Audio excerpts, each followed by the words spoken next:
ଯେତେବେଳେ ସୁଇମିଂ ଆରମ୍ଭ ହେଲା ମୋତେ ଟିକେ ବି ସୁଇମିଂ ଆସୁନଥିଲା। ପୁରା ମାନେ ପାଣିକି ଯିବାକୁ ଭୟ ଲାଗୁଥିଲା କାଳେ ବୁଡ଼ିଯିବି ବୋଲି। ପିଲାମାନେ ଦୁଇ ଜଣ ପିଲା ନଗଲେ ମୁଁ ଯାଏନି ପୁରା ଡରିକି।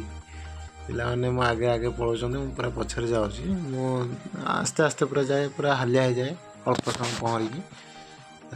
ଦୁଇ ଜଣ ପିଲା ମୋ ଆଗରେ ଯିବେ, ଜଣେ ଆଗରେ ଯିବ, ଜଣେ ପଛରେ ରହିଲେ ହିଁ ମୁଁ ଯାଏ, ନହେଲେ ମୋତେ ପୁରା ଡର ଲାଗେ କାଳେ ମୁଁ ବୁଡ଼ିଯିବି ବୋଲି। ସେମାନଙ୍କୁ ପୁରା କହିକି ବହୁତ ରିକ୍ୱେଷ୍ଟ କରିକି ଯିବାକୁ ଇଚ୍ଛା କରନ୍ତିନି, ତାଙ୍କୁ ମୁଁ ଧରିକି ଯାଏ। ଆଉ ଗଲା ପରେ ଏଠି ଦେଖନ୍ତୁ, ଜଣେ ମୋତେ ପୁରା ଜଗିଛି, ଆଉ ଜଣେ ପୁରା ଆଗକୁ ଯାଇଛି। ଆଉ ମୁଁ ଆସ୍ତେ ଆସ୍ତେ ଯାଉଛି, ପୁରା ହାଲିଆ ହେଇଯାଉଛି, ଜାଣୁନି ପୁରା ମାନେ ପହଁରା ଜମାରୁ ଆସେନି ମୋତେ।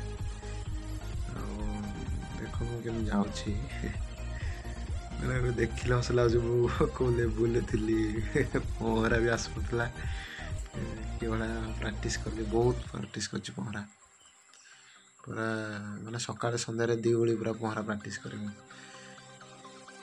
ପୁରା ଆଗରୁ ଏପଟୁ ଗୋଟେ ଥର ଗଲେ ଆଉ ଆସିପାରୁନଥିଲି, ପୁରା ରହିଯାଉଥିଲି। ଦେଖନ୍ତୁ ଏବେ ମୁଁ ଆରପଟେ ପହଞ୍ଚିଲି, ଆଉ ଆସିପାରିବିନି, ରହିଯିବି। ମୋତେ ପାଣି ଭିତରେ ବେଶୀ ଭୟ ଲାଗେ। ଦେଖନ୍ତୁ ସେମାନେ ପଳେଇ ଆସିଲେ, ମୁଁ ସେପଟେ ରହିଗଲି। ପୁରା